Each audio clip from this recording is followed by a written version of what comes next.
kıbla tarafından durup şu ölüğün kıbla tarafından ölüğün yüzüne sen yüzün edip dik üstüne duran yerine de ilk şu kavur ehline salam deyip iğninden bir elham 11 kul huvallah dik üstüne duran yerine de. Bir elham 11 kul huvallah okap şu tayda ne dilek duanız olsa edersiniz dini dünya ahiretlik dileğiniz ey bari Hudaya. Peygamberimizin geçen evliyaların hususan şu kavurda yatanın hormatına kocar ve avan hormatına deyip dileyen. İzinden hem dilek edip neyse dilek edip bolanınızdan son izinden ey hoca ervava Hudayın sen bir yağışı kulusun yağışı bennesisin. Şudan dualarımız Huday dergahına kabul olur yağlı sen biz hakta bir dua edip verdik hoca ervavadan dilemedik.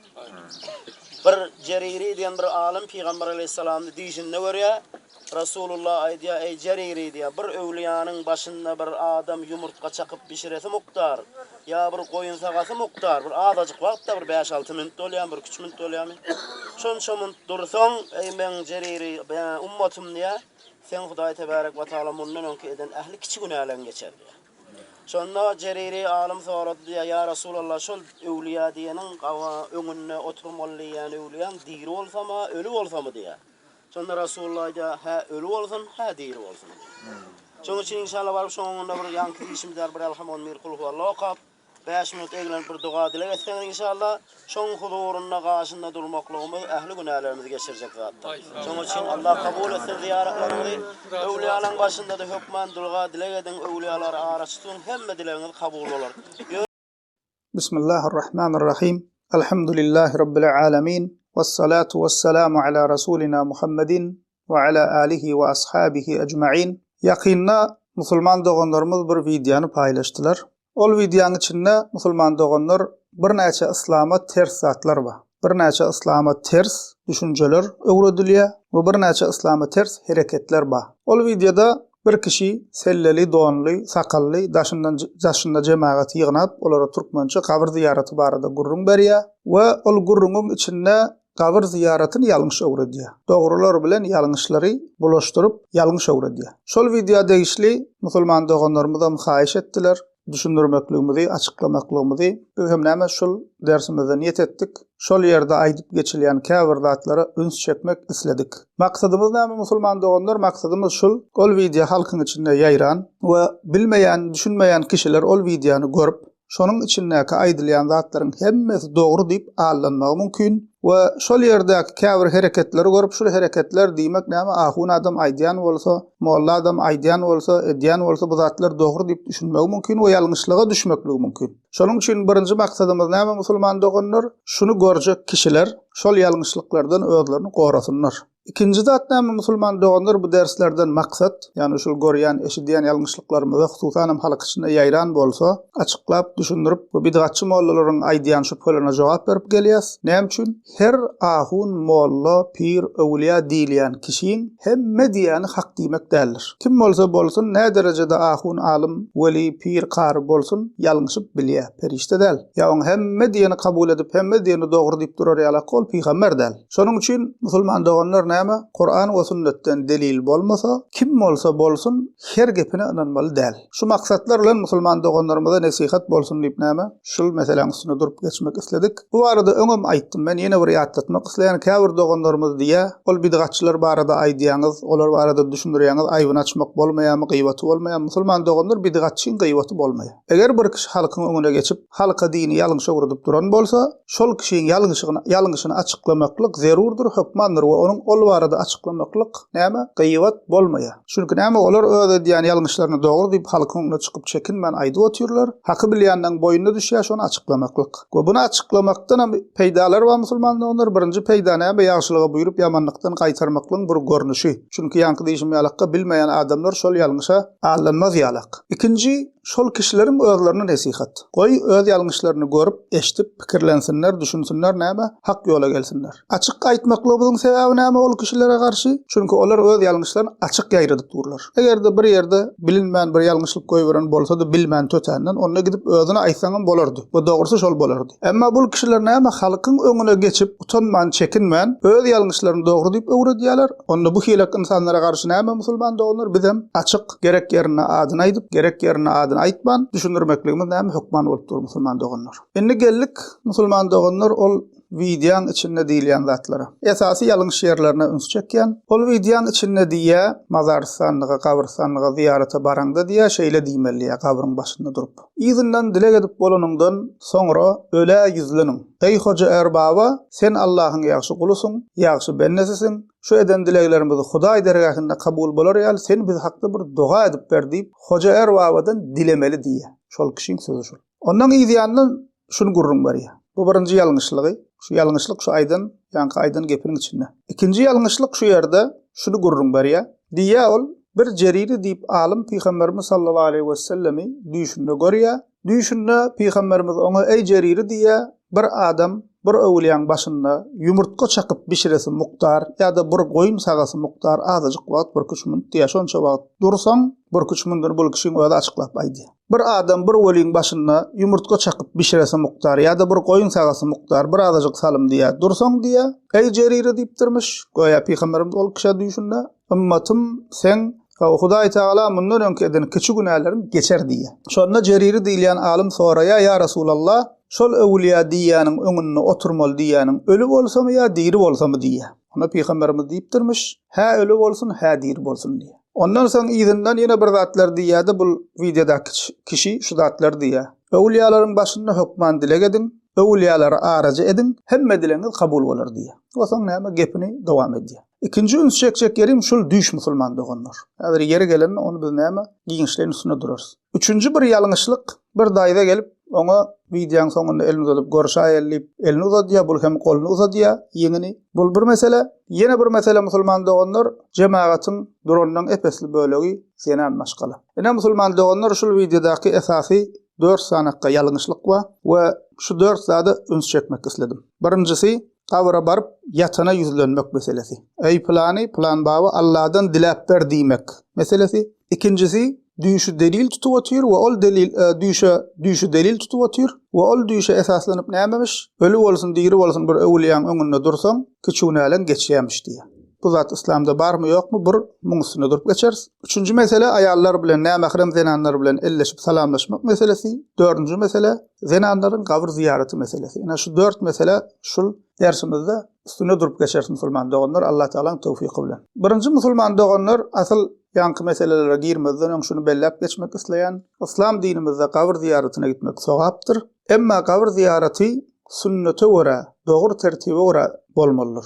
Emma bu adam, bu videodaky kişi cemaata Kur'an we sünnetde bolmayan İslama ters görnüşde öwredipdir. Dogry gabr ziýaraty nähilek bolmaly, näme maksatlar gitmeli, giňişleýin ol barada aýry dersler geçdik. Alyp dinlemek isleýän dogonlarymyz näme dinläp bilerler. Indi gelelim musulman dogonlar birinji ýalňyşyna bul kişiniň diýä ýygynden dilek edip bolanyňdan soňra öle yüzleniň.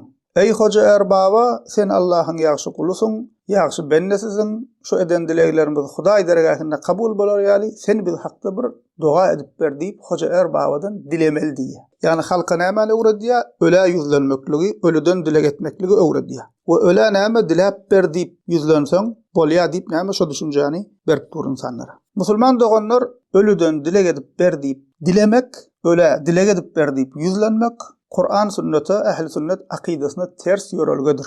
Ölülere haýyş bilen doga edip berdiýip yüzlenmek musulman dogonlar hristiýanlaryň inanjydyr, hristiýanlaryň akidasydyr. Allah Taala dilek edende arajy gerek diýip inanmak Mekke müşrikleriň inanjydyr. We bu hili ziyaret Peýgamber sallallahu aleyhi we sellemiň öwreden biziň ygtybarly kitaplarymyzda aýdylan dogry gabr ziyaretyne tersdir. Bu maksatlar bilen, bu hili sözler bilen gabr ziyaret etmek. We musulman dogonlar Kur'an we sünnetde Allah Taala nähil dilek etmeligimiz öwredilipdir. Bu adamyň diýän şoňa tersdir. Indi şu diýänlerimizi ýeke-ýeke delili bilen açyklap geçelim. Birinji bilen musulman dogonlar her bir musulman şunu bilmeli. Musulman kişiniň din adyndan edýän işiniň hökman Kur'an we sünnetden sahih hadislerden delili bolmalydyr. Öz düşünjäňe görä, ýa bolmasa ayet hadisi öz kelläňe görä düşünürip, ýa bolmasa aýo düýüşlere esaslanyp, mışmışlara esaslanyp atawawa edipdir diýip hekaýeler bilen asly esasy bolmayan gurrunlar bilen musulmançylyk islam bolmaýar. İslamyň esasy we islamyň esasy Kur'an we sünnet. Her bir edýän işimiz Kur'an we sünnete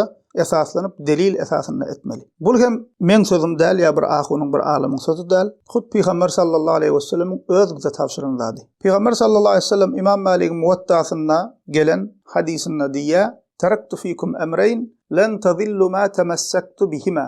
Kitaballahi ve sünneti nebiyihi sallallahu aleyhi ve sellem. Peygamberimiz sallallahu aleyhi ve sellem diye men size iki zat koydum. Şol ikisini eğerip durduğunuz müddetçe doğru yolun ağdaşmarsınız diye. Allah Teala'nın kitabı Kur'an-ı Kerim ve menin sünnetim deyip aydiya Peygamber sallallahu aleyhi ve sellem. Yani eğer doğru musulmançılık gerek olsa Kur'an ve sünnete göre bolmaly. Eğer doğru musulmançılıktan ağdaşmajak bolsak Kur'an ve sünnete göre bolmaly. Kim diye bunu? Peygamberimiz sallallahu aleyhi ve sellem diye.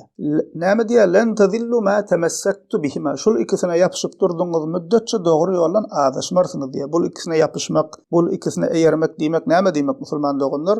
Din adına her edýän işimizi Allah deydi, Peygamber deydi deyip etmeli. Ondan sonra sahabeler näme deyipdir? Ondan sonra 4 mezhep imamlarımız nähilek düşünürüpdir şolun tertibini, şoňa teretmeli. Asıl Kur'an ve sünnet. Allah Teala Kur'an-ı Kerim'in musulman dogunlar hiç bir ayetinde menden ölülerin usulen dilegedin diýmendir. Sahih hadislerde hem Peygamberimiz sallallahu aleyhi ve sellemin kabra baraňyzda ölülere diläp berdiýip ýüzleniň diýmendir. Hiç yerde sahih hadis ýok bu arada. Ya da Peygamber sallallahu aleyhi ve sellem men dünýäden ötenimden soňra maňa şey diýip ýüzleniň benim size Allah'dan diläp beren diýmendir. Yani ünsürün musulman dogunlar. Peygamberimiz Muhammed sallallahu aleyhi ve sellem ümmetine täret edewine çenni öwretdi. Şu daşykýasa, daşykymyzy nähilek bagşlan bolyn süpürmegimize çenni öwretdi. Şoň alçakka keçijekläde çenni Peygamber sallallahu aleyhi ve sellem bize öwretdi. Hajatxanaň edewine çenni nädip sınjalmalygymyza çenni öwretdi musulman dogunlar. Hey Peygamber sallallahu aleyhi ve sellem, eger bu hile edip dogry etmek, dilek etmek dogry bolsa di, ümmetine bunu aýtman goýardymy? Bu mümkinmi? Bunu sagdan akyl kabul edýärmi? Kabul etmeýär. Peygamber sallallahu aleyhi ve sellem her keçijekläde çenni bize gerekli bolan zady öwredip gitdi. Emma Peygamber sallallahu aleyhi ve sellem'in öwreden zatlarynyň içinde Allah dilek edende ölülerin usulen dilek etmeli, ölülere dilek edip beraýin Allah'dan diýip ýüzlenmeli diýip näme?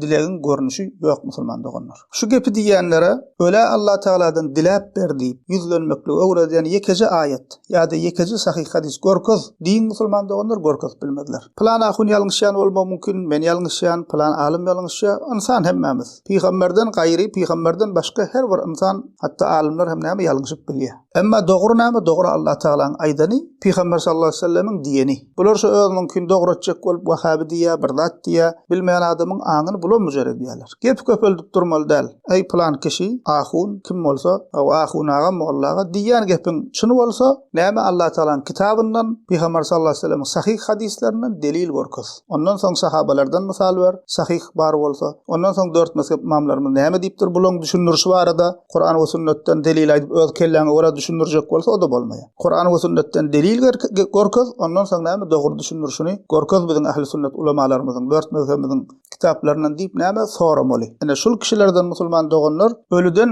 diläp ber diýip öle ýüzlenmekliň delilini sorasaňyz Kur'an-ı Kerimden birji ayet, sahih hadislerden birji hadis görköz bilmezler. Aňruja etjek işler men size aýdaýyn. Bilmeýän, düşünmeýän adamlary azlaşdyryp näme diýerler? Allah Teala Maide surasının 35-nji ayetinde "Wa Allah Teala vesile gözlän" diýipdir diýip şol ayeti delil getirerler. Emma alhamdulillah Maide surasının 35-nji ayetiniň dogry tefsirini ulamalarymyzyň kitabyndan misal berip bu barada biz ders geçdik. Bu da taýin almak, öwrenmek isleýän dogunlarymyz alyp öwrenip bilerler. Maide surasının 35-nji ayetiniň tefsirini ulamalarymyz diýär. İbn Kesir diýär rahimehullah. Tefsirçiler, yani Kur'any açyklayan ulama bir ağızdan şunu diýdiler diýe, ayetdäki geçen Allah'a ýakynlaşmak üçin vesile gözlän diýenniýe gurbet diýe, Allah'a ýakynlaşdyrýan salih amallar diýip näme kabul etdiler bir ağızdan diýe. Ki o arada näme musulman doganlar giňişleý, wagt goýduk Kur'an we sünnetten ýekeje delilem getirip bilmediler çünkü ýok. We musulman doganlar dinine bu hile delilsiz orta atılan sözlere, amallara bidgat diýilýär. Peygamberimiz sallallahu aleyhi ve sellem kän hadislerini bizi din adından çıkarılayan täze görülgelerden, bidgatlardan äga edýär. Näme üçin musulman doganlar äga edýär? Çünki bidgatyň üstünden dogry din ýykylýar. Bir halkyň içinde bidgat ýaýraby gurasa, wagtyň geçmegi bilen islamyň ýalňyş diýen zatlaryna dogry, dogry diýen zatlaryna ýalňyş diýip başlaýarlar. O şeýdi we näme dogry din, sünnet ýitip gidýär. Ebu Davud'da gelen hadisinde Peygamberimiz sallallahu aleyhi ve sellem diýär: "Ve iyyakum ve muhdesatul umur, fe inne kulle muhdesatin bid'a ve kulle bid'atin zalala." Dinne täze tapılan zatlardan äga bolun. Çünkü dinne täze tapılan zatlar bid'atdır. Her bid'at bolsa dogry ýoldan azlaşmakdyr diýär. Misal näyank diýenne, öllerden näme ýüzleniň diýär. Ey plan we Allah'dan diläp ber diýip diýär, ýüzleniň dilen diýär. Sen diýän şu gepini ey ahunaga, ey mollaga Peygamberimiz diýipdirmi? Peygamber sallallahu aleyhi ve sellem ümmetine diýipdirmi? Mazarlara baraňyzda, kabr ziyaretine baraňyzda ölülere, welilere, peýgamberlere ýüzlenip, näme dileňiz bolsa Allahdan diläp ber diýip ýüzleniň diýipdirmi? Hiç ýerde ýok. Onu sen näme üçin diýýän? Sen näme üçin Peygamber sallallahu aleyhi ve sellem'in diýmedigiň diýýän? Ene näme şoňa bidgat diýýän musulman doganlar, delilsiz zat. İkinci musulman doganlar bu hile edip dilek etmek, Ahl-i Sünnet'in akidasyny ters diýdik. Kabrda ýatyna ey plan baba, Allah'dan diläp ber diýip oňa ýüzlenmek, ondan dilemek, dilegiňi Ahl-i Sünnet'in akidasyny ters diýdik. Sebäbi musulman doganlar kabrda ýatan kişi eýem haýsy alemde, berzah aleminde. Yani gaýb aleminde. Bizim berzah alemi diýänimiz bizim gözümizden görüp, elimizden tutup bilýän yerimiz däl. Öz başyna bir aýry bir alem, berzah aleminde. Berzah alemine değişli musulman doganlar bir zat diýjek bolsaň hukman delil bilen diýmeli. Çünki biz gidip gelmedik, gözümizle hem görmedik. Berzah alemine değişli bir zat diýjek bolsak, ya Allah Taala bize habar beren bolmaly, ya Peygamberimiz sallallahu aleyhi ve sellem habar beren bolmaly. Şonuň üçin berzah alemine değişli bir zat diýjek bolsaň, ölülere değişli, ölülerin ruhuna değişli, kabr azabyna değişli, umuman berzah alemine değişli bir zat diýjek bolsaň, hukman delil gerek. Iki wahyň birinden delil, ya Kur'andan ya sünnetden. Ve sahih hadislerde musulman doganlar bize öwredilýäni berzah alemine değişli. Berzah alemindäki kişi, kabrdäki kişi eger cenneti bolsa cennetdäki yerini, eger dogzaky bolsa dogzakdaky yerini görüp ýatyr. Sahih hadislerde näme? Bize şol öwredilýär. Kabr azaby baradaky, kabr hayaty baradaky dersimizde musulman doganlar Kur'an we sünnetten delili bilen giňişleýän bunu açykladyk. Olar täze näme ýeke-ýeke aýdyp durmaýyn. Dinlemek, öwrenmek isleýänler şol wagtda alyp näme? Dinläp bilerler. Demek näme eken musulman doganlar kabr azabyn, kabr berzah alemine değişli bir zat diýjek bolsaň delil gerek. Ölüler ruhlar bir zat edýär ýa-da etmeýär diýjek bolsaň delil gerek. Ölülerim berzah alemindäki weli diýeli, pir diýeli tapawut ýok. Ol karada yani dogzaky bolsa, cenneti bolsa cennetdäki yerini görüp ýatyr diýeli. Hadisde diýişýärler. Ol karada diýerleriň dilegini Allah Taala'dan diläp berýär diýjek bolsaň delil gerek. Ol arada bolsa delil ýok. Bul hile edip dilemek musulman doganlar akla da ters. Näme üçin akla ters? Mysal üçin ýaňyna şol videoda bada näçe kişi dur, 30 mi, 40 mi, 50 kişi, belki ondan hem köprek kişiler dur. Indi şolaň hemmesi barıp plan waba diýip ondan diläp ber diýip ýüzlenip dursa, haýsy biriniň dilegine birinji ýetişýär. Hemmesine birden yetişýärmi? Şolaň hiç biriniň jogaby ýok, delili ýok. Şunuň näme asly dogry däl bu hereket. Akla da ters. Ýa-da kabrda ýatan kişi dilek edip ber diýip ýüzlenýän kişi başga dille gurlaýan bolsa, oň diline düşünýärmi? Bunyň delili ýok. Bu näme şu taýdan belli bolýan musulman doganlar şol ähli sünnet akidasyny ters ýörelgi. Başga bir ähli sünnet akidasyna inancymda ters ýer musulman doganlar ünsörüň ol kişi näme diýär? Ey hoja erbaba, sen Allahyň ýagşy kulusyň, ýagşy bennesisin. Şu eden dileklerimizi Hudaý dergähinde kabul bolar ýalak diýip näme şol sözler aýdy. Ol kişiniň entek cennetimi, dälmi belli däl. Biz musulmanlar bir kişi barada weli adam, takwa adam diýemizde ki diýip bilers, takwa adam, weli adam diýip. Emma bizim bu diýmegimiz entek anyk onuň cennetiligini aňlatmaýar. Anyk cennetiligini bilýänligimiz kim? Peýgamberler. Allah Taala Kur'an we sünnetde habar beren kişileri, mysal üçin cennet bilen buşlanan 10 sahaba ýalak. Emma ondan bärde biz ýagşy guman edip bilers, weli adam, takwa adam cennetidir diýip näme guman edip bilers. Emma anyk onuň cennetiligini bilmeýäs. Şol sebäpli hem musulman doganlar anyk cennetiligini bilmeýänligimiz üçin bul adamyň Allah Taala'nın gatynda eýem ýeri taýin ýalak edip bu hile edip dilek etmekligimiz dogruda. Sen bir Allah'ın ýagşy bennesiň, Allah'ın gatynda näme ýagşy bennesiň, şoň üçin biziň dileklerimiz diläp ber. Ona Allah'ın gatynda ýeri anykmy? Dilegini dilär ýalak oň entek anyk nämedir bellimi? Biz o ýagşy guman edýäs. Emma bul gepiň içinde bu tarapdan hem seraslet musulman doganlar ähli sünnetin akidasyna ters ýer şol. Gaty ol barada eýem bugün cennetde ýer taýin ýalak edip näme gurlaýarlar. Diýdik, öllere haýyş bilen ýüzlenmek hristiýanlaryň inanjydyr diýdik musulman doganlar. Şu kişiniň diýen zadynyň bir-birini hristiýanlar diýär. Hristiýanlaryň içinde bir topary diýär. Näme diýerler olar? Biz öz düşünjelerine göre weli diýip inanýan kişiler we süwtoy diýerler. Biz olara ýüzlenýäs, olaryň biz üçin yaradyjydan, elbetde biz Allah diýäs, olar bok diýär. Näme? Şeýle diýip yaradyjydan diläp berýärler diýär. Biz olara ýüzlenýäs, olaryň biz üçin yaradyjy ýüzlenýärler diýerler. Nä şol kişiniň diýip duranyň barabaryny diýerler. Barabaryny diýerler. Şonuň üçin bu hile edip ýüzlenmek musulmanyň Kur'anymyzda ýok, sünnetimizde ýok, akide kitaplarymyzda ýok. Doga dilen edebine degişlik kitaplarda da bu hile zatlar ýok. Diýmek näme bu hristiýanlardan gelen, şolar şu gün edip oturan işleri. Diýdik musulman doganlar Allah Taala dilek edende aracı gerek deyip inanmak Mekke müşriklerinin inancıdır. Ne köp şulon gepini allanıp ören kişiler şundan bir haber. Mekke müşrikler diysek Peygamberimiz sallallahu aleyhi ve selleme eziyet eden, sahabaları öldüren, Peygamberimize karşı savaşan Mekke müşrikleri köp kişi pikir ediyor. Mekke müşrikler değilse,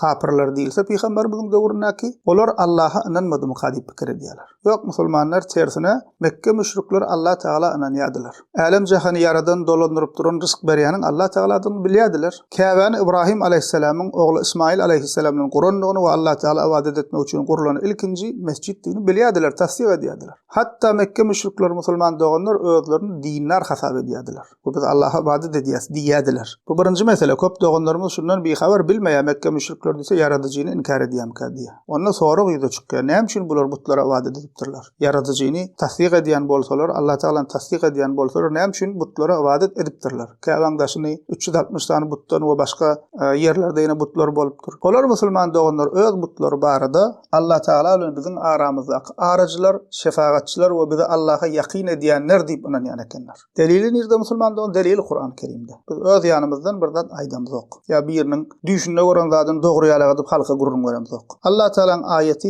bu barada ba. Peygamber sallallahu aleyhi ve sellem hadislerinde de bu barada ayıp geçiliyor. Misal için ayetlerden misal versek Kur'an-ı Kerim'de Yunus surasının 31. ayetinde Allah Teala diye "Kul men yerzukukum mines semai vel ard emme yemlikus sem'a vel absar ve men yukhrijul hayye minel meyyit ve yukhrijul meyyite minel hayy ve men yudabbirul emr feseyekulun Allah fekul efela tettekun." Ey Peygamber sallallahu aleyhi ve sellem ayten olara diye kimlere? Mekke müşriklerine. Size gökten ve yerden kim rızık veriyor? Size gökten ve yerden rızkı kim veriyor? Eşitmeyiniz ve görmeyiniz kimin eline? Ölüden dirini ve diriden ölüyünü çıkarayan kim? Ve ehli zadı dolandırıp duran kim? Diyseniz diye o Mekke müşriklerine olar neyme diyerler diye? Feseyekulun Allah. Allah diyerler diye. Fekul efela tettekun. Ondan siz korkmayanız mı? Yani Allah Teala şerik koşmaktan korkmayarsınız mı deyip sonra diye. Ki bu arada başka ayetlerim var. Onda dedik ne için Allah Teala inanyan bolsalar bu Mekke müşrikleri butlara sığınıptırlar, butlara dilek ediptirler. Çünkü musulman doğanlar yankı dişimyalak bu butlar Allah ile bizim aramızdaki aracılar, şefaatçiler bize Allah'a yakin ediyen varlıklar deyip inanıptırlar. Çünkü olan inancına göre Allah dilek edip bolanak neyme aracı gerek.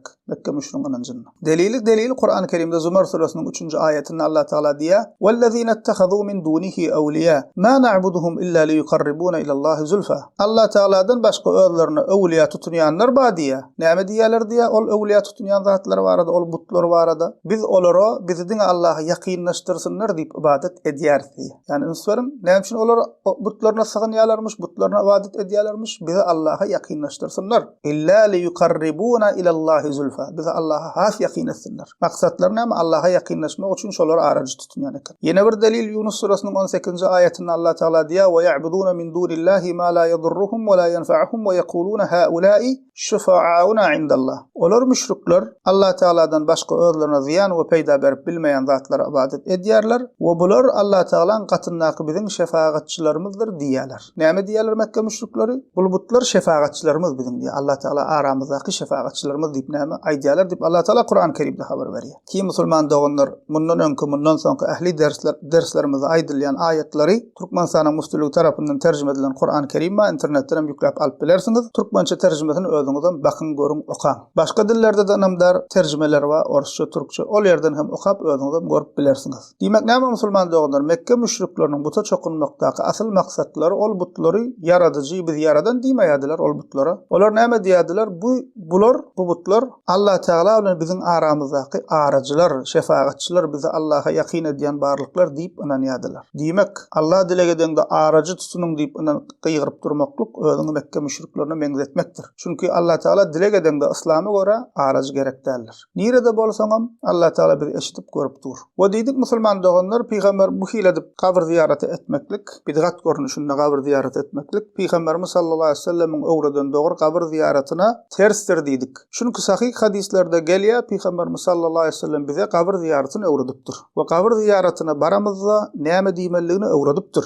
Ve hadislerde haber verilşeyal musulman doğanlar kabir ziyaretine gitmekten iki maksat var. Birincisi ölüleri yani kabirleri görüp ıvrat alıp ahireye diyatlamak, Allah Teala'nın huzuruna çıkmağa tayinlanmak. İkincisi neyme ölüler için Allah Teala'dan bağışlanma dilemek, merhamet dilemek. Ve musulman doğanlar İslam ilki yayrap uğranına Peygamberimiz sallallahu aleyhi ve sellem kabir ziyarete gitme kadağın ediyor. diye. İslam ilki aýlap ugrany Peýgamber sallallahu aleyhi ve sellem kabr ziyaretine gitmeklik düýünden gadagan ediýär. Musulmanlar diňe birje maksat bilen kabra barýan ekenler. İslam ilki aýlap ugrany diňe ölülerini jaýlamak üçin. Ondan soň gaýdyp barmaýan ekenler. Çünki Peýgamberimiz gadagan ediýär. Näme üçin gadagan ediýär? Çünki insanlar ol ýere baryp öňkü müşriklik, jahiliýe döwrüne galan ýalňyş hereketler bar. Her hilekde şirk goşýarlar, batyl hereketler edýärler, kabrlar tagzim edýärler, kabrlara baryp gurbanlyk kesýän ekenler. Şol ýalňyş zatlary etmesinler diýip Peýgamber sallallahu aleyhi ve sellem näme? Şol ýalňyşlyga birden kägidip ýene edaýmesinler, şol ýalňyşlyga düşmesinler diýip dollygyny gadagan edýär. Ondan soň haçan İslam ýaýrap musulmanlaryň akidesi berkänne, tawhid näme, şirk näme, iman näme, küfür näme, musulmanlar sünnet näme, bidgat näme bilenlerine Peýgamberimiz sallallahu aleyhi ve sellem kabr ziyaretine gitmeklige ruhsat berýär. Delilin ýerde delil musulmanda onlar sahih hadis kitaplarymyzda. Mysal üçin sahih Muslimde gelýär. Peýgamberimiz sallallahu aleyhi ve sellem diýär: "Kuntu nahaytukum an ziyaratil kuburi fazuruha." Size kabra gitmege gadagan edennim, inni gidip bilersiňiz diýär. Tirmizi'de gelen hadisinde dowamında diýär: "Fa innaha tuzakkirul ahira." Çünki kabra ziyarete gitmek size ahireti ýatladar diýär. Hakimin Mustadrakinde Enes bin Malik radıyallahu anh'tan gelen hadisinde Peýgamber sallallahu aleyhi ve sellem diýär: "Kuntu nahaytukum an ziyaratil kuburi ala fazuruha fa innahu yariqqul qalba wa tadma'ul ayn wa tuzakkirul ahira wa la taqulu hajra." Size kabra ziyarete gitmege gadagan edennim, inni ziyaret edip bilersiňiz, ol kalby yumşadyr, göze ýaş aýlar we ahireti ýatladyr, emma batyl sözler sözläýmäň diýär. Ol ýere baryp näme? Ýalňyş zatlar gurlaýmäň diýip Peýgamber sallallahu aleyhi ve sellem aýdýar. Ýani kabra ziyarete baryp näme etmeli? Ha şu ölüp ýatyr, biz ýalak insany, garrysy we ýaşy we ýaş kişisi we hatda kizjek bäbekler üçin näme kabrlar ba, ölenler ba?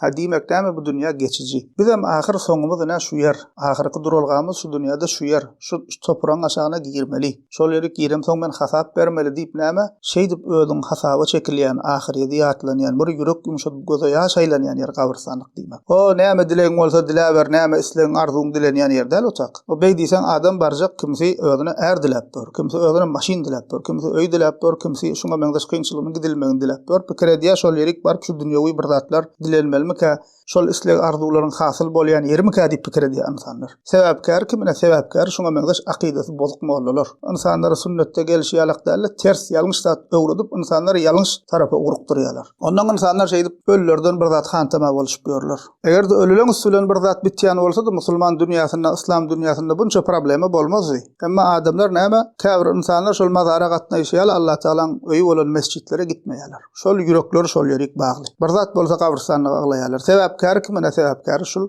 akidesi bozuk bidgatçy bolýarlar. Diýmek birinji zat näme ken musulman doganlar kabr ziyaretine gitmekden birinji maksat ahireti ýatlamak. Ikinji maksat näme musulman doganlar ölüler üçin Allah Taala'dan bagışlanma we merhamet dilemek. Sahih Muslimde gelýär Aýşe enemiz diýär: "Qultu kayfa aqulu lahum ya Rasulullah?" Kabr ziyareti barada gurrun bolup geçýär. Şonda Peýgamber sallallahu aleyhi ve sellem Aýşe enemiz ýüzlenip diýär: "Kabr ziyareti baramda näme diýeýin?" diýär. Şonda Peýgamber sallallahu aleyhi ve sellem aýdýar: "Quli assalamu ala ahli diyar minel mu'minina wal muslimin, yerhamullahul mustaqdimina minna wal mustaakhirin ve inna inşallah bikum lelahiqun." Kabr ziyareti baranda diýene şu dogany aýtdy. Aýşe enemiz Peýgamber sallallahu aleyhi ve sellem: "Kabr ehli, ey kabr näme? Şu diýaryň mu'min we musulmanlar size salam bolsun, Allah'ın salamı bolsun. Näme öňgidenlere we soň geljeklere Allah Taala bizden öňgidenlere we soň geljeklere Allah Taala rahmet etsin we bizem näme inşallah size goşulmalıyız diýip şu dilegi edin diýip Peýgamber sallallahu aleyhi ve sellem öwredýär. Emma bizde dakyş näme diýär?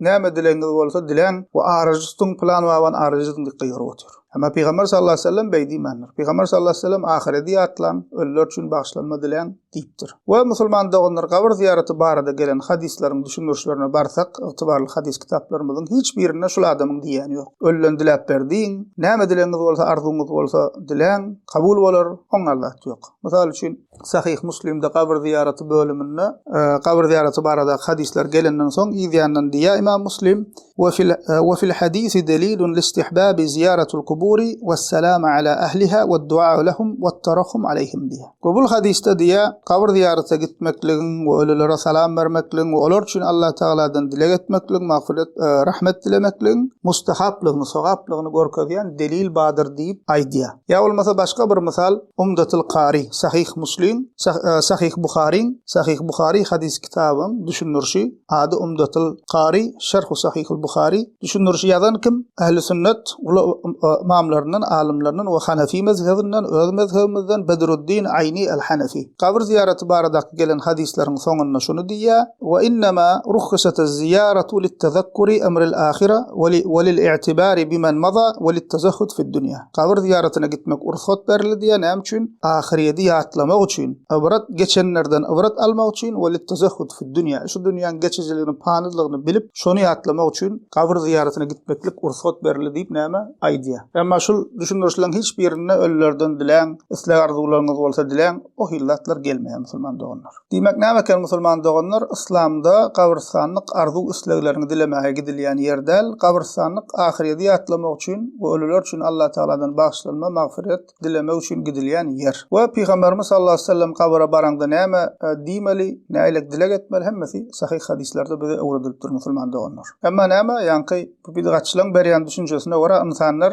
kabirstanlykdan bir umyd edip boran hala gelýärler. We soňy bilen musulman doganlar diňe öle dilep berdiýmekde uzakdanam öle ýalbarmaklyga dogry diýip goýberýärler bular. Ki bu adamyň öz agzyndan eşdem yok, emma şunuň halifasy Eýranny insanlara açaçan diýip otur. Yetiş ýa pir, yetiş medet plan pir diýip näme ölelerden uzakdan gıýgyrmaklygyň dogrulygyny aýdýar we şoňa çagyryp beren akidesi bozuk adamyň biri şu ustazy. Gona adamyň imanyny puç edýän, müşrik edýän zat. Uzakdan ýa pir, medet ýa falan diýip gıýgyrsaň, imanyň puç bolup gönü müşrik bolýar. Ki näme özlerem yetiş ýa Şeyh Osman, yetiş plan şey diýip ýörler. Allah bulara hidayet etsin. Diýmek näme bu hareketleriň hemmesiniň soňy bidereklige barýar, şirke, hurafata, insanyň imanyny puç edýän zatlara barýar. We buňa goşmaça musulman doganlar munyň belli hökmüne ýer gelenini aýdyn. Bu kişiler rabita diýip bir zat edýärler. Özlerinden sorasaňyz eger dogruçyl bolsa kabul eder. Rabita edýäňizmi diýin şu bidgatçylara, şu tarikat pire gol bermeli diýip boranlara howga diýerler. Eger dogruçyl bolsa. Çünki Nakşibendi tarikata girsen hukman rabita diýip edilýän amaly var, şonu edäýmeli. We şol rabitaň içinde gönümel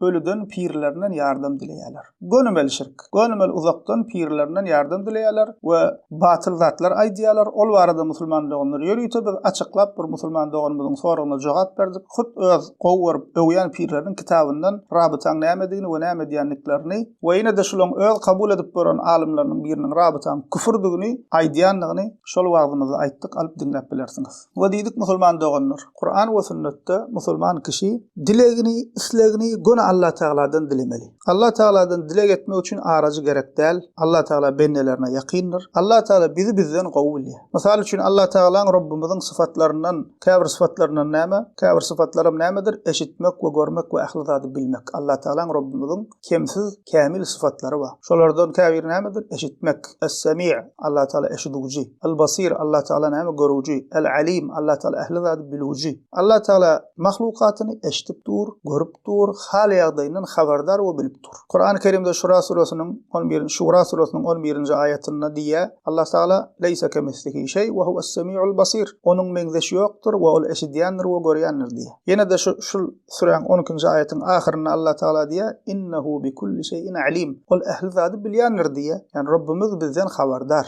Allah Taala bizden uzakda däl, bizi eşitmeýär däl. Allah saklasın. Bu zatlar ýalňyş zatlar. Allah Taala bize ýakyn we bizden habardar, bizim halymyzy bilýär Allah Taala. Onun için Allah Taala dilek etmek için aracı gerek däl beýdip ölülen usulen bu hilek aracı bu zatlar dogry däl musulman dogan. Ve Hadid surasının 4. ayetinde Allah Taala diýär: "Ve huve ma'akum eynema kuntum wallahu bima ta'malun basir." Siz nerede bolsaňyz bolun, Allah Taala siz bilendir diýär. Yani Allah Taala siz bilen diýäni eşitmegi bilen, görmegi bilen, bilmegi bilen biz bilendir. Allah Taala bizi hemişe görüp dur, hemişe eşitip dur, hemişe halymyzdan habardar. Ve Allah Taala sizin edip duran zatlaryňyzy görüp dur diýär. Bu birinji. İkinji musulman doganlar Kur'an-ı Kerim de Allah Taala gösgöni özünden dilemeklik buyuruyor. Peygamber sallallahu aleyhi ve sellem diňe Allah Taala'dan dilemeklik buyuruyor we Allah Taala'dan başgasyndan Allah Taala'nın elinde bolan zatlar dilemeklik dinimiz gadagan ediyor. Delil misal üçin Bakara surasının 186. ayetinde Allah Taala diýär: "Ve izâ se'eleke ibâdî annî fe innî qarîb, ucibu da'veted da'i izâ da'an." Ey Peygamberimiz diýär sallallahu aleyhi ve sellem. Allah Taala ona ayet indir Peygamberimiz diýär: "Bennelerim senden men barada sorasalar diýär. Men olara ýakynlaryn." Bak unsur musulman doganlar Allah Taala diýär: "Fe inni qarîb." Men olara ýakynlaryn diýär. Dilek edenin dilegini kabul edýärin. Yani sen näme öz benneligiňi kabul edip dilek edip bilseň bolly, çyn ýürekden ihlas bilen şertlerini ýerine getirip Allah Taala kabul edýän. Kabul edýärin men dilegini. Ya olmasa Mümin surasının 60. ayetinde Allah Taala diýär: "Ve qala rabbukum ud'uni astajib lakum." Aytdi ya Rabbimiz aytdi. Menden dileň dileğinizi kabul edeyin diye Allah Teala. Yani bir akıl bar adama düşünükler şol. Menden dileň diye Allah Teala. Dileğinizi kabul edeyin diye. Araf surasının 55. ayetinde Allah Teala diye ud'u rabbakum tadarru'an ve khufya. Rabbinize yalvarıp yakaryp içginden dilek edin diye. Kur'an bize hemen buyuruyor. Dini özünden Allah Teala'nın özünden dilemeliğini Allah Teala Kur'an-ı Kerim'de buyuruyor. Furkan surasının 77. ayetinde Allah Teala diye kul ma ya'ba'u bikum rabbi lawla du'aukum. Sizin dileğiniz, ibadetiniz bolmasa Rabbim size näme diýip ähmiyet bersin diýip aýtdy. Yani bize Allah Teala'nın öňünde kadrla edýän zat, derecemiz götürýän zat, ya Rabbi men sen gulun, men sen benden, ben bir günahkar benden, hatalarymyz we ýalňyşlarymyz we Allah Teala ya Rabbi sen bağışlama goýarsyň, özüň bir bağışla gory. Näme biziň günahlarymyz geçe gory, biz bir hataly günahkar benden, ya Rabbi biziň dileklerimizi kabul ede gory diýip öz bendeliğini boyun alyp şeýdip boyun bükük bolup näme Allah Teala ýalwarmaly. Allah Teala bizden şunu isleýär. Allah Teala diýär siziň şul ýalwaryp ýakarmakyňyz hem bolmajak bolsa öz bendeliğiniz boyun alyp Allah Teala ýalwarmasaňyz diýär. Allah Teala size näme diýip ähmiyet bersin diýär. Ve yine de Fatiha surasında namazın her rekatını okuyas. İyyâke na'budu ve iyyâke nesta'in diyas. Biz dine sana ibadet ediyoruz ve dine senden yardım dileyeriz diyor. Bak onu söyle Müslüman da onlar ve iyyâke nesta'in diyas. Dine senden yardım dileyeriz. Yani näme?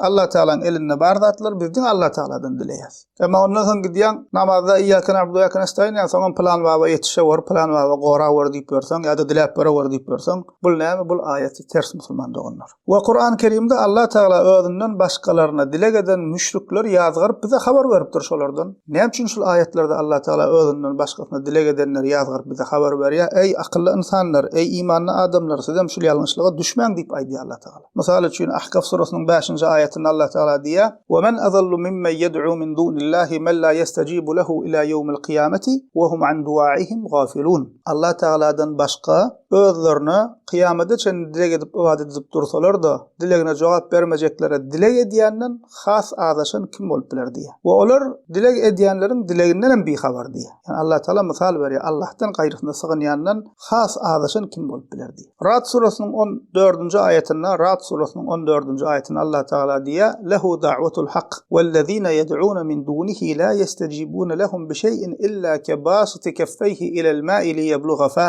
ve ma huwa bibaligh ve ma du'a'ul kafirin illa fi dalal." Hakiki dilek edilmäge hakly olur Allah'tır diye. Hakiki dilek edilmäge laýyk bolan, hakly bolan ol Allah'tır diye. Ondan başgadan dilek edýän, Allah'dan gaýryny kömege çağırýan kişilere diye çağırýanlary hiç bir jogap bermezler diye. Olaryň bu bolup duruşy suwa agzyna ýetirmek üçin iki owugyny açyp elini suwa uzadýan adamyň misaly ýalydyr. Ýöne ol suw oňa diye agzyna ýetmez diye. Yani Allah Teala açyk aşkar misal berýär. Allah'tan başgasyna ibadet edip dilek edýänleriň hal ýagdaýyny düşündirip Allah Teala. Suwa elini uzadyp agzyma gelýär diýip ýalwaryp dursaň suwuň özü gelýärmi? Mümkin. Allah'tan başgasyna dilek edip haýyş bilen ýüzlenýänleriň Allah Teala'nın elinde bolan zatlar şeýdip mahlukdan dilep görendiriň ýagdaýym şundan ibaret diýip aýdy Allah Teala. Ve kafirlaryň dogasy diýe azaşmakdan başga zat däldir diýe. Kafirlaryň dogasy ýani Allah'a şirk goşanlyklar sebäpli azaşmakdan başga zat däldir diýe. Tirmizi'de gelýär Muhammed sallallahu aleyhi ve sellem diýär: "İnnehu men lem yes'alillah yagzab aleyh." Kim Allah Teala'dan dilemese Allah ona gazap eder diýe. Kim Allah Teala'dan dilemese Allah ona gazap eder diýe. Şu Peygamber sallallahu aleyhi ve sellem'in hadisi Müslüman doganlar iman etdim diýen Peygamberimizin hadisi Allah'tan dilemeli. Ol Allah Teala'nın eline bolan zatlary kabrdan dilemek ýa bolmasa dilep ber diýmek aňyrda dursun. Selef-i salihin ilkinji nesil musulmanlar, sahabeler,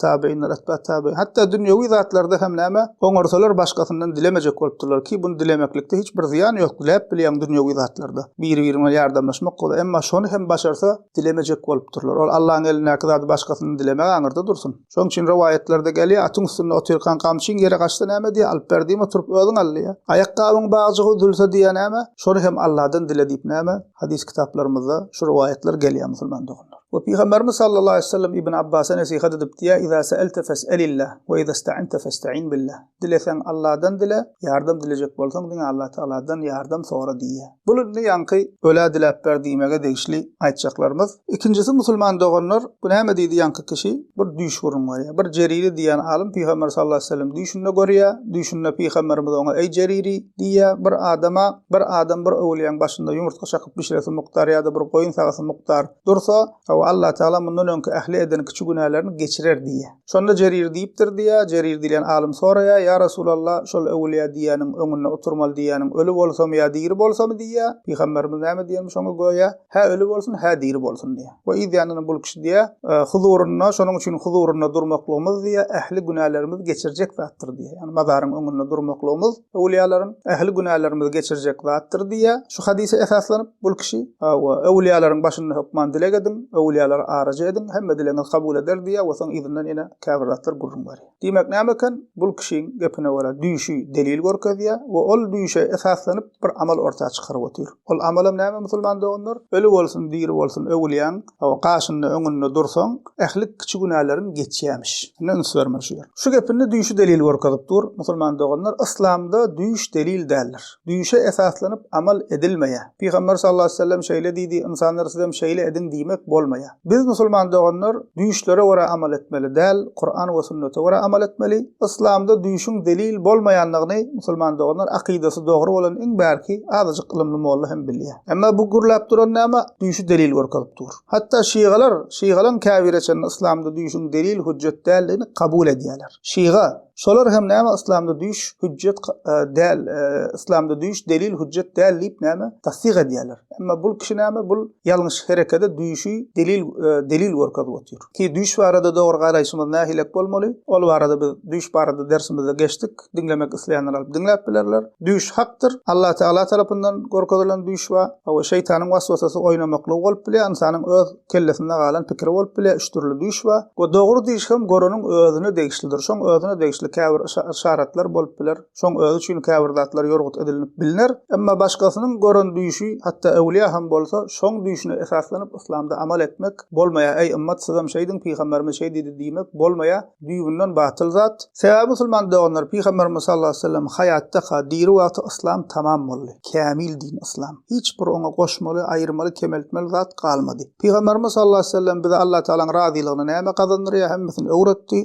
Näme demizde günahlarymyz dökülýär. Bunuň hemmesini Peýgamber sallallahu aleyhi ve sellem bize öwretdi. Bir kemini goýman. Allah Teala Kur'an-ı Kerimde diýär Maide surasının 3-nji ayetinde: "El-yevme ekmeltu lekum dinakum we etmemtu aleykum ni'meti we raditu lekumul islam dina." Diýär Rabbimiz, bugün men siziň diniňizi kamil kıldım we size bolan nigmatymy tamamladym we din hukmyna islamdan razy boldum. Yani islam kamil din. Haçan kamil bolup Peýgamberimiz hayatda diri wagty. Kamil zady daşyndan bir zatlar goşmak bolmaýar. Kamil zady daşyndan bir zatlar goşmak diýmek bir zatlar kemgaly diýmeklik diýen many çykýar. We Peýgamberimiz sallallahu aleyhi ve sellem diýär hadisinde Beyhaqi Sunanul Kubrasynda İmam Şafii'ň atly kitabynda gelýär. Diýär Peýgamberimiz: "Ma taraktu şeý'an mimma amarakumullahu bihi illa wa qad amartukum bihi wa la taraktu şeý'an mimma nahakumullahu anhu illa wa qad nahaytukum anhu." Allah Teala'ň buyuran zatlarynyň ählisini size buyurdum, öwretdim diýär. Allah Teala'ň buyuran zatlarynyň ählisini, ýani özüne wahy edip öwreden zatlarynyň ählisini size buyurdum, öwretdim we Allah Teala'ň qadagan eden zatlarynyň hemmesini size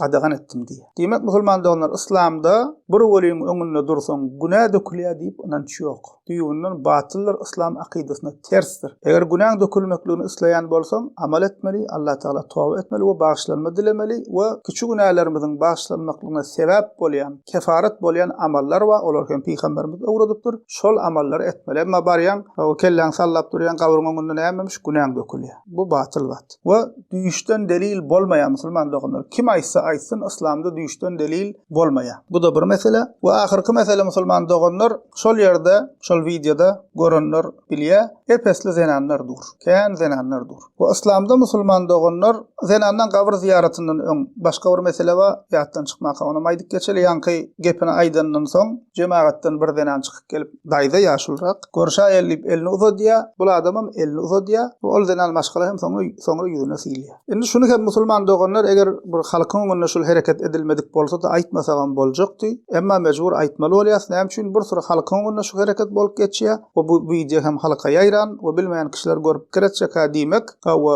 näme ahram zenan maşgala bilen ýa-da ýaşul zenanlar bilen ýeňiňi uzadyp salamlaş salamlaşsaň bolýan eken, çünki ahun salamlaşyp dur diýip näme? Bir ýalňyş düşünje öwrenmekler mümkin. Şonuň üçin şunu hem aýratyn belläp geçmek isledik. İslamda musulman doganlar nämährem zenanlar bilen elleşip salamlaşmak haramdyr. İslamda nämährem zenanlar bilen elleşip salamlaşmak haramdyr.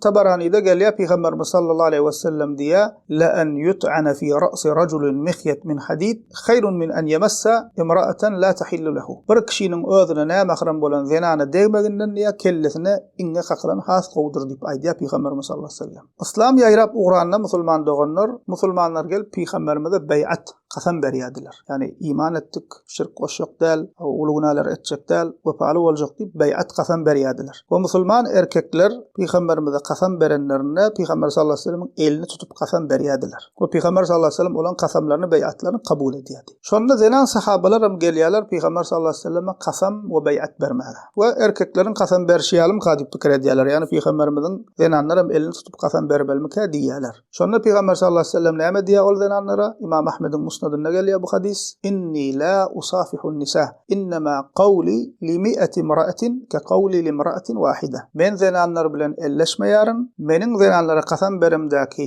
kasamym 100 aýaly aýdan sözüm, bir aýaly aýdan sözüm bilen deňdir diýär. Yani bir aýalam gelip kasam etse sözlü, Peygamberimiz sözlü kabul edýär kasamyny. 100 aýalam gelip kasam etse Peygamberimiz sözlü kabul etdim diýip näme? Kasamlaryny aýallaryň kasamy sözlü kabul edýär, elinden tutmaýar. Sahih Muslim'de gelen hadisinde Ayşe enemiz diýär: "Ve ma massat kaffu Rasulillah sallallahu aleyhi ve sellem kaff imra'atin qat ve kana yaqulu lahunna iza akhadha alayhinna qad bay'atukunna kalaman." Ayşe enemiz diýär ki Ayşe enemiz Peygamber sallallahu aleyhi ve sellem'in aýaly, Peygamberimizin aýaly bizim enelerimiz bolýar. Peygamberimiz sallallahu aleyhi ve sellem'in eli diýär hiç haçan nämährem zenanyň eline degmedi diýär. Peygamberimiz beýat kasamalarına sözlü kasam ederdi diýär zenanlar bilen. Önde ünsveriň musulman doganlar, ähli peygamberleriň üstüni, iň ýüregi arasda kişi, Allah Taala tarapyndan saýlanan, aw gunalardan gorulan masum peygamber zenan elini uzatsa näme diýär? Men zenanlar bilen elleşmeýärin diýär. Yani Peygamberimiz diýmandyr, ýaş zenanlar bilen elleşmeýärin, ýaşul bolsa olar bilen elleşsen bolar, gary daýdalar bilen diýip diýmandyr. Ýa bolmasa ýeň bilen salamlaşaýym, ele eliň degirmen goluňy uzatyp diýmandyr. Ýekagy näme diýär? Men zenanlar bilen elleşmeýärin diýär. Ayşe enemiz näme diýär? Sahih Muslim'de gelen hadiste nämähremiň eline degmedi Peygamber sallallahu aleyhi ve sellem'in eli diýär. Emma gynansak da bular halkyňyna çykyp şeýdip näme? Goluny uzatyp durlar. Oşularyň käbir gowuryp dinleýän ahunlary, ölenleri we galanlary we şularda şu hassalyk bar. Bizim içimizde dinlenýärdi. İskender ahun ýalar ölüp gitdi. Şoňa videolar we näme şeýdip garry ýaş diýmen goluny uzadan bolup zenanlar bilen elleşip dur. Şulaň bir jemaatine şul hassalyk bar. Yani Peygamber sallallahu aleyhi ve sellem diýmendir goluň bilen salamlaş, garry bolsa salamlaş, ýaş bolsa salamlaşma, elleşmeýän diýip. Şonuň üçin musulman doganlar şulary görüp, şu hereketleri görüp dogrudur, öýdäýmen şu da haramdyr. Yani ahun ulama diýeniň hemme taraplaryň görülle bolmaly, dini ýoýmaly. O diýdik ahyrky mesele musulman doganlar zenanlaryň kabr ziýaraty meselesi. Çünki jemaatyň içinde epesli şol videoda görüşiňiz ýalakka zenanlar bar. Mundan öňe başga bir kişiň bir mollaň halky zenanyň öňüne geçip gurulap duran videosy ýaýrady. O taýda da aglaby bölek gene zenan we umuman şu mazar sanlyklary bar ýanyň aglaby bölek zenanlar. Indi şu zenanyň kabr ziýaratyna degişli bir möhüm mesele bar. Onu hem näme aýdyp geçmeli ýer gelende musulman doganlar zenanlaryň kabr ziýaraty meselesinde ähli sünnetin içinde 3 tane garaýyş bar. Haram diýen ulamalar bar, mekruh diýen ulamalar bar, gitse bolýar diýen ulamalar bar. Näme üçin bu garaýyş ortaga çykypdyr? Çünki Peygamber sallallahu aleyhi ve sellem'in Allah Taala kabrlary ziyaret edýänler, zenanlara kabrlary ziyaret edýän zenanlara lagnat etsin diýen hadisi bar. Allah Taala kabrlary ziyaret edýän zenanlara lagnat etsin diýen hadisi bar. We bir tarapdan hem Ayşe enemize ne kabr ziyaretine gitsen şeýdi diýär. Diýmek näme şulaň arasynda bir ýerde lagnat bolsun diýär, bir ýerde mysal üçin kabra gitsen şeýdi diýär, bir ýerde kabrstanlykda agla oturan zenany görüp hiçat diýmeýär, sabr et diýär. Şularyň netijesinde 3 tane garaýyş ortaga çykypdyr. Haçan haram, haçan mekruh, haçan gitse bolýar. Diýip näme ähli sünnetin içinde şu kil 3 tane garaýyş bar. Mysal üçin kitapdan mysal berelki musulman doganlarymyzyň has gowunyna jaý bolsun. İmam Newawi rahimahullah Sahih Muslim'in şerhinde diýär kabr ziýaraty gelen hadisleriň düşünürşüniň ahyrynda "Wa fiha khilafun lil ulama." Bu barada diýär ulamalaryň arasynda ihtilaf bar diýär. Yani zenanlaryň kabr ziyareti meselesinde. Ve hiye selasete awjuh li ashabina. Ve bizim diye ashabımızda yani özü Şafii mezhep bolansan Şafiiler gözünü tut diye. Bizim Şafiilerimizde bu arada 3 garaýş var diye. Ahaduha tahrimuha ve thani yukrah ve thalith yubah diye. Birincisi diye haramlığı, ikincisi diye mekruhlığı ve üçüncüsü diye mubahlığı. Yani gitse bolýa diyen garaýş diye. Yine de misal hükümünde aysak yani Umdatul Qari'den halem ayıp geçtik.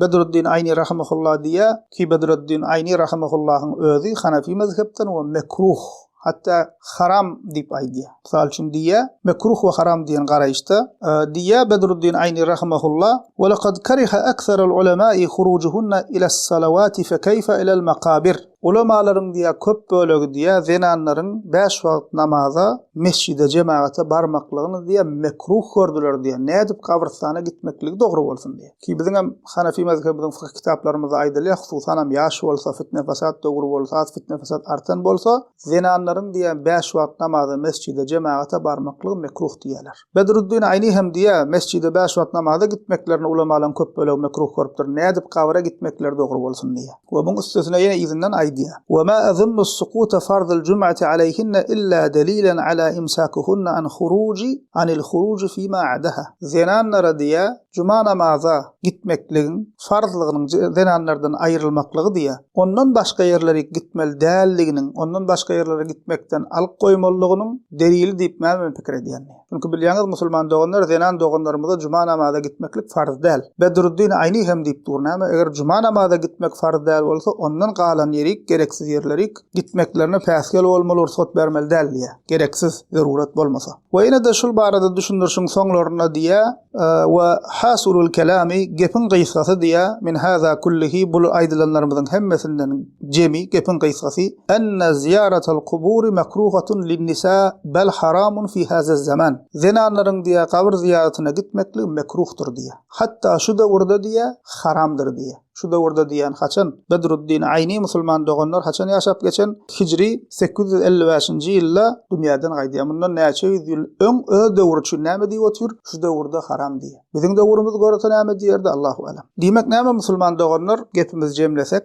zenanlaryň kabir ziyaretine gitmekligi gitsen bolýa diýen garaýşy alsak, ki zenanlaryň hem ahirete ýatlamaklygy we öllerine rahmet okumaklygy mätäşligi we şol gitsen bolýa diýen garaýşy alnanda musulman doğanlar şerti var. Nefesada sebep bolmaly, hijabyna dikkat etmeli, hawa garym gatyn bolup erkeklerle bulamujor bolup ýörmeli däl, näme mahremler bilen. Ve şuna meňde şeriatyn goýan näme musulman doğanlar şertlerine üns bermeli. Misal üçin İmam Qurtubiň sözüni getirýär ýa-ni Bedruddin Ayni rahimehullah. İmam Qurtubiň Peygamber sallallahu aleyhi ve sellem Allah taala ýa-ni lanallahu zawaratul qubur kabir ziyaret edýän zenanlara Allah lanet etsin diýen hadisini İmam Qurtubi şey diýip düşünürdi diýär. Ýani çenden aşa köp ziyaret edýän zenanlar, hawa ýarym ýalana çolup gidýän zenanlar we özlerini kabir tagzim edýänlere meňzedýän zenanlar diýip diýär. Düşünürdiler diýär ulamalar. Yani şolara Peygamberimiz lanet etdi diye. Haýsylarına ýarym ýalana çolup gidýänlere kabirler tagzim edip kabiryň daşyndan aýlanyp otaýynyň duzy topragy bir zat mukaddes diýip ýören,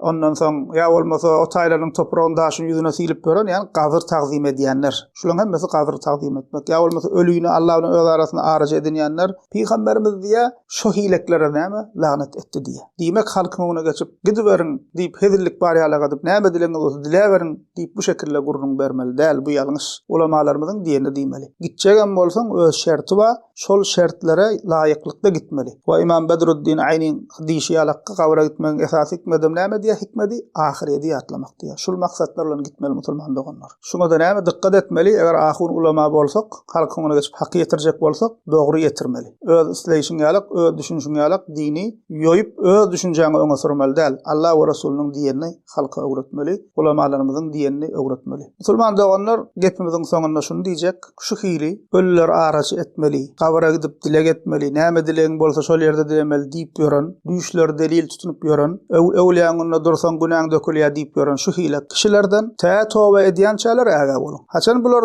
kulak asar, tabi tawbe etdik, biz ýalňyşypdyr, Allah bagşlasyn. Biz öňside ýalňyş maglumat beripdir diýip tawbe ederler, ha biz diýer sonra näme Allah bagşlasyn, on näme bularyň dogry ýola gelipdir diýer. Emma ondan bärde şu hili insanlar şey diýip ýördüğü müddetçe we şu düşünjedäki bolan adamlardan äge bolun, kellesindäki sellesine, egnindäki donuny, eňegindäki sakalyny aldanmaň. Ay eýranyna okap durmuşda, ay plan güýçli tagsir Türkmenistana bu ilim bu işli diýipdirmiş da diýilýän reklamalara allanma. Biz üçin näme musulman doganlar esasy da delil. Näçe ahun bolsa bolsun delile göre hareket etmeli. Şu zatlara da dikkat edelim musulman doganlar. Allah Taala adaşyp gören doganlarymyza hidayet etsin we ahlimizi hak ýoldan adaşmaklykdan Allah Taala gorasyn. Alhamdulillahi rabbil alamin.